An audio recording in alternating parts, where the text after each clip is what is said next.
celebration of its 20 years building inclusive community. My name is Sahar Ahmed Auerbach, and I'm co-chair of the network. And my name is Gloria Welch-Lego, Sahar's network co-chair.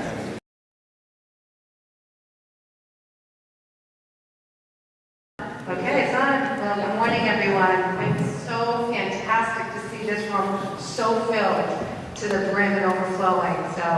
So glad you all came out this morning.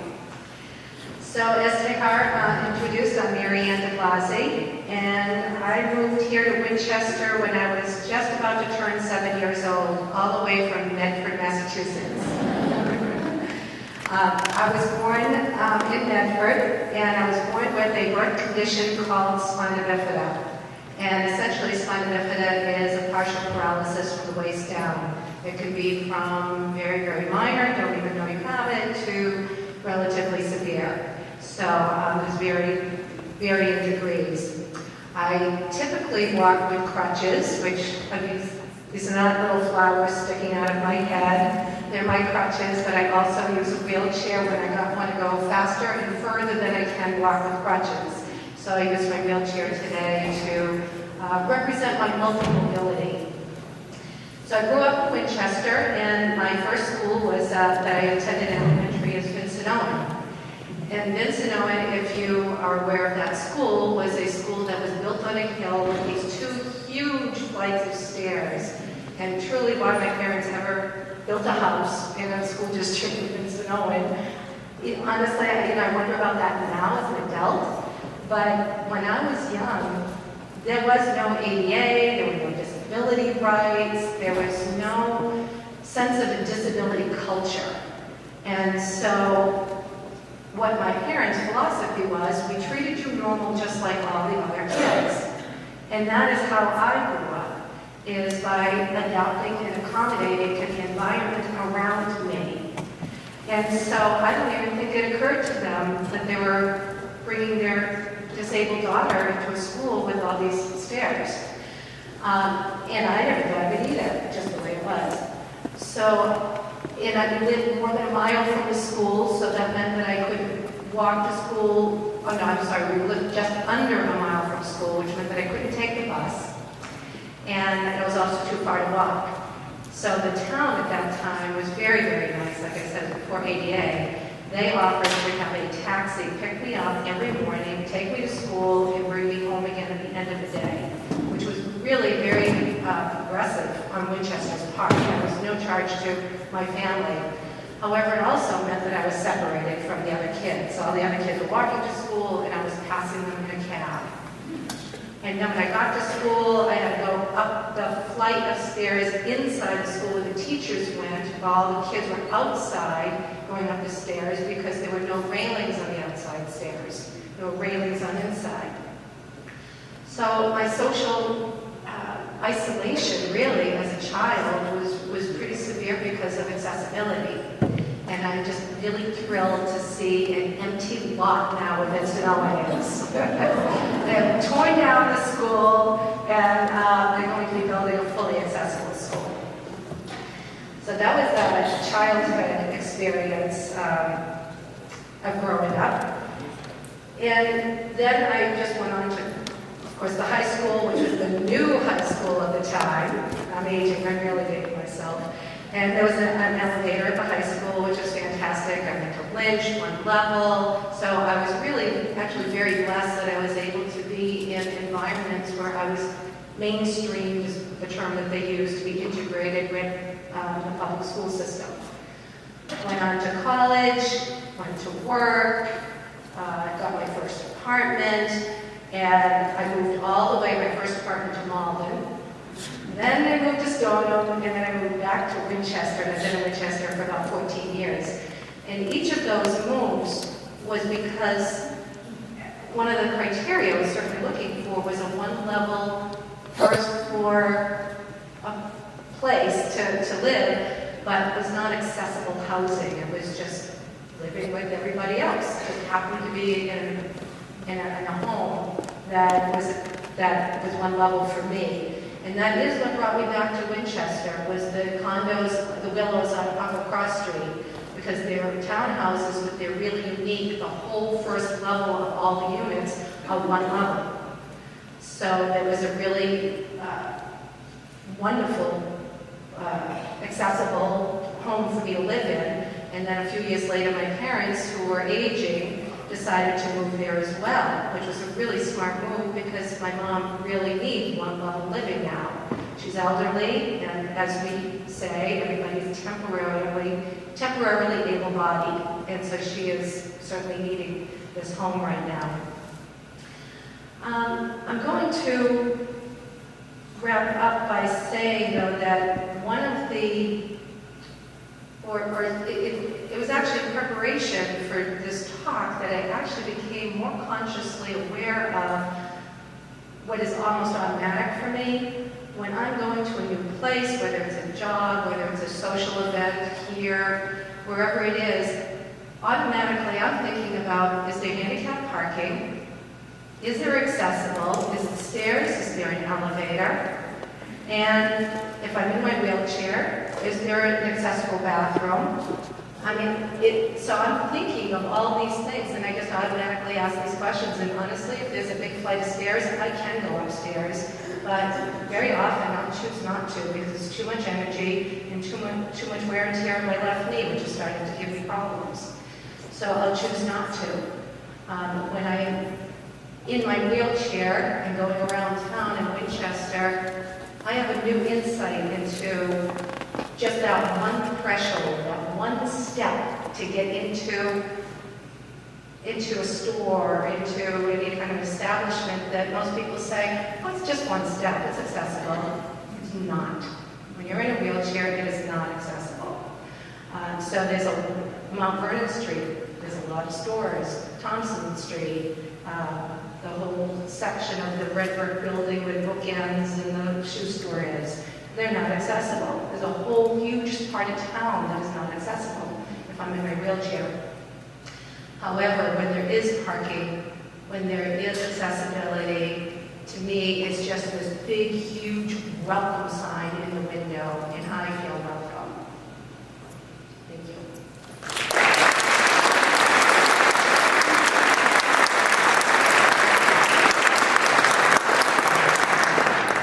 Hello, my name is Mark Williamson, and I'm a middle school 6th grade history teacher here in town. And I've been here since 1993. I actually live in Melrose. And I was also a member of the Winchester MultiCultural Network for many years. So when Sandy called me a couple months ago, I said, yeah, Sandy, not a problem. I can do this. Not a big deal. Glad to help out. And at the time, I was thinking, oh, it's just going to be like our network meetings in Sandy's house on the couch, nice and cozy with a couple of people. And then I started to see flyers with my picture on it, posters around town, high-definition commercials on TV, and then front-page articles yesterday. So I said, oh, great, looks like I'm under a little pressure. But I'm glad to be here. I'm glad that all of you are here. I'm not going to really talk about myself, but I'm going to talk a little bit about my experience at the schools. And I'd like to start off with a short poem I found on diversity. It's at Boston Public Schools, and there was a contest on diversity for the students. And I picked a poem from a 3rd grader. And when I saw the 3rd grader's name, I said, oh great, this reminds me every summer of the last 17 years. When I first started here in Winchester, I could pronounce everyone's name when I got the roster in the summertime. You know, John O'Connell, Billy Smith, Megan Murphy. And as the years went on, this summer, 30% of the names I'm struggling with, I can't pronounce. But as a social studies teacher, I love that. I love to see the diversity in the classroom, kids sharing their ideas and their different perspectives that they bring to the classroom. So let me start with the poem. And this is from, I'm sure I'm mispronouncing his name, Abdurrahman Abdulali, a 3rd grader from the Joseph Hurley School in the south end of Boston. The title is Being Different. Being different is really kind of bad. Everybody is not my friend. I think they judge me because of my country. They say, could we, should we be his friend? But there is a no. I feel bad. There is no one to play with, eat with, or study with. All there is a funny, rude name. There is fun for everyone, but no fun for me, because I am different. And this is, with the sweetness of diversity, these are some of the struggles like Abraham is dealing with in the public schools. And as our schools become more diverse, we as teachers in public school are struggling to deal with the issues that diversity may bring. For example, at McCall, there are 27 languages spoken, 130 of the kids speak different languages at their home, and our teacher, Pam Carnes, told me yesterday by 2025, 1 in 4 public school children will be ELL, English language learners. So it sounds that we have a lot of work to do to make our town and schools the best they can be, but we should also take time to enjoy the differences as we work and live together. Thank you.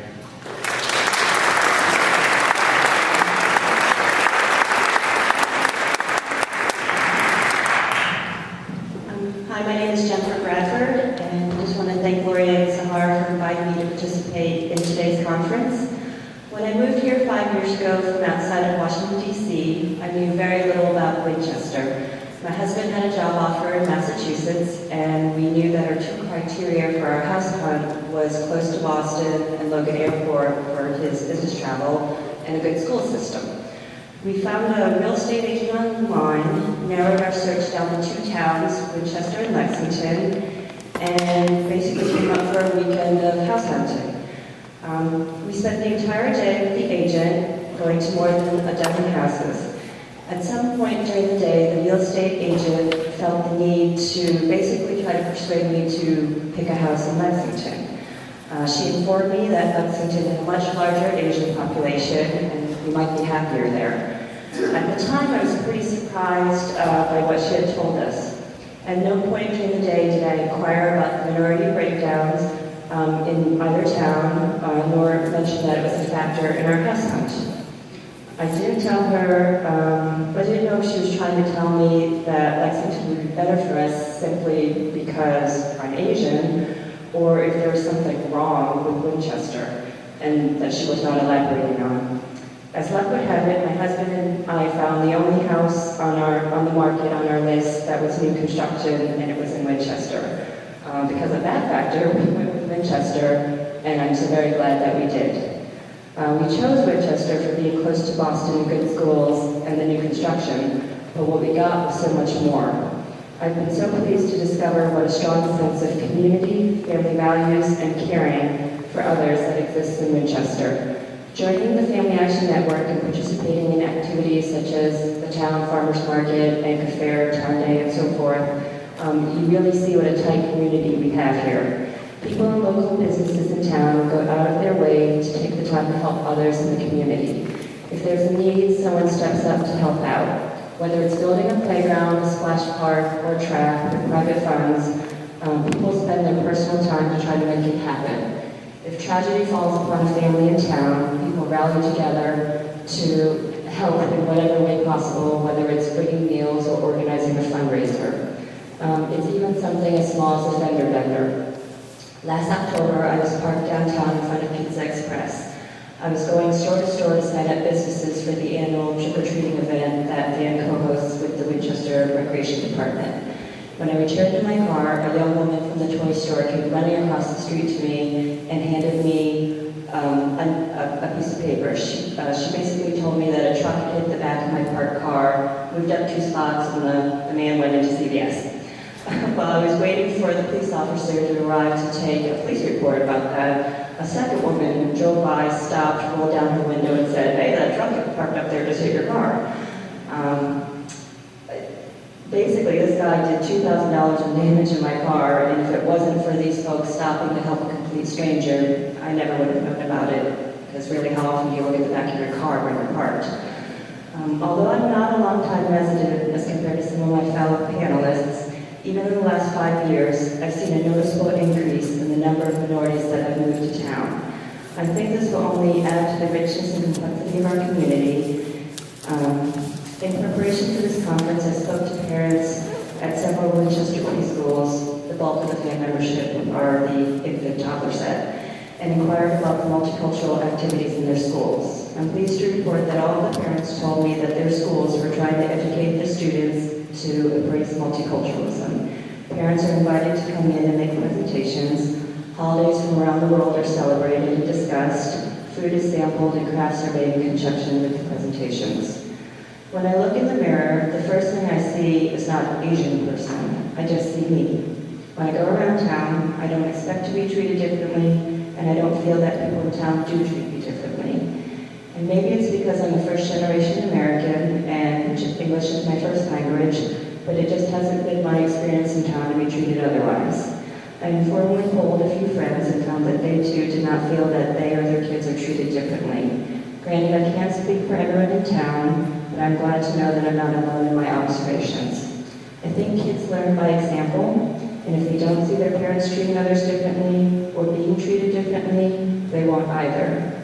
Learning about other people at school helps to expand their viewpoints. My daughter is very matter-of-fact when she says her friend Jacob celebrates Hanukkah and we have a Christmas tree. She knows that one of her grandmothers speaks Chinese and the other does not, and it's not a big deal. It's just part of who she is, and I thank Winchester for reinforcing this. Thank you. Good morning, my name is MJ Goldfin, and I'm, I guess, the newest Winchester resident. I've been here 2.5 years. In fact, my realtor is here, my Catherine, where we were sitting. And we came here from Jamaica Plain. For those of you who don't know where JP is, as we affectionately call it, it's in Boston, and it is beautifully diverse. But it is also a stressful place to live, and the school systems in Boston are pretty difficult to traverse. And so we had our son, I have 2 boys. I have Henry, who's 11, and William, who's 7. And I'm married. I've been married for 15 years to Chris. And so we decided that we needed to leave the city. We had our son, our older son, at Milton Academy, a wonderful school, but it is expensive. And 2 there was going to be too much for us to afford. So we started looking. We spent a year looking, and we looked at 8 different towns outside of Boston. And we looked at towns that were extraordinarily gay-friendly. Chris, by the way, is Christine, so I have a wife. Extraordinarily gay-friendly, but we're too overcrowded, too big for us. We wanted a smaller community. And for all the reasons that my panelists, who, after hearing me today, I feel a little humbled being here talking to you. For all the reasons that I think you chose Winchester, we chose Winchester. It's beautiful. I love that you can see the sky here. I love that I'm looking out the window watching snowfall, and there's not a building that I'm seeing its trees. And it's also a place where education is valued, and we have felt very welcome. So I've loved it. But I thought today that it would help you, as you were listening this morning to all the stories, to hear a few stories from me about what it's been like for us. Some of which have to do with Winchester, and some maybe a little bit broader, but might help you have some at least some ability to see the world through my glasses. So when Chris and I came out, it was in the 90s. She has a wonderful family, as do I, and we are very close to her sister. Her sister has 4 children. And when we told her that we were gay, she said, "That's fine, but my children are innocent, and I do not want you telling them." And I thought, okay, well, that's going to be a little difficult, because we are together. But we didn't, and we respected that. We never talked to those children, and therefore, at the time they were 4, but between the ages of 4 and 10. We have never to this day had a real conversation with any one of those children, really real, about our family. 10 years later, we had a similar conversation. I'm sorry, this is actually hard. Where a family member, a child in the family, was talking to our 4-year-old. And he said, Henry, my older son, must have said something about having his mom's. And this cousin, Kevin, who we adore, and who Henry adores, he's a little bit older, and you know how that goes. You love your older cousins. It's wonderful. Kevin said, "You can't have 2 moms, Henry. It's impossible. Who's your dad?" And Henry was 4 years old, he had no idea what to do with this, but he felt pretty badly about it. So he came to Chris and I and he said, I don't know, what's wrong with us? And we went to Steve and Margie's parents, who, by the way, are the only family members who came to our wedding when we got married and toasted us. And they said, we have not talked to our children about this. They are innocent. And there's something about shame that comes with that word innocence. And we said, wow, well, so now Henry has to have this conversation. And we talked to Henry, we're a strong family. Chris and I adore each other, and we adore our children. And we got through it. But I had no idea what Steve and Margie. We told them what we thought about that. They actually told us that their children were also blind to race in that conversation. And I can tell you right now, no child is blind to race. But that's a whole other conversation for later on today, hopefully. We still have a fabulous relationship with these people. These are our family, and we love them, and they do love us. It's just hard sometimes. 6 years later, we were living in Winchester last year, and a little boy in Henry's class, Henry's now in 5th grade, we go to Ambrose, a little boy in his class said, very loudly and very openly, and kept asking, who is your father? You can't have two moms. Who is your father? And Henry came home to us, and he said, it's driving me crazy, Mom. I don't like this. I don't want to have to explain my family to my classmates. Most of the kids are pretty cool about it. So we said, Henry, we'll try to talk to the mom. We'll figure it out. We happened to be lucky enough to be at the school where this little boy was there with his mom. And the little boy did it right in front of us. And he said, Henry, who's your father? I need to know. And his mom, I love this. His mom, I thought this was an awesome answer. His mom turned to us and she said, I went to Wellesley. It's all okay.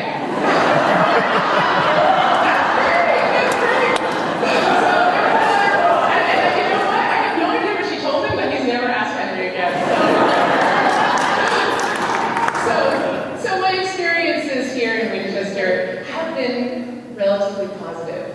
As Kamal said, we live in a world where Ellen right now has 1 million moms, actually 40,000, but 1 million moms who hate her, and in essence hate me.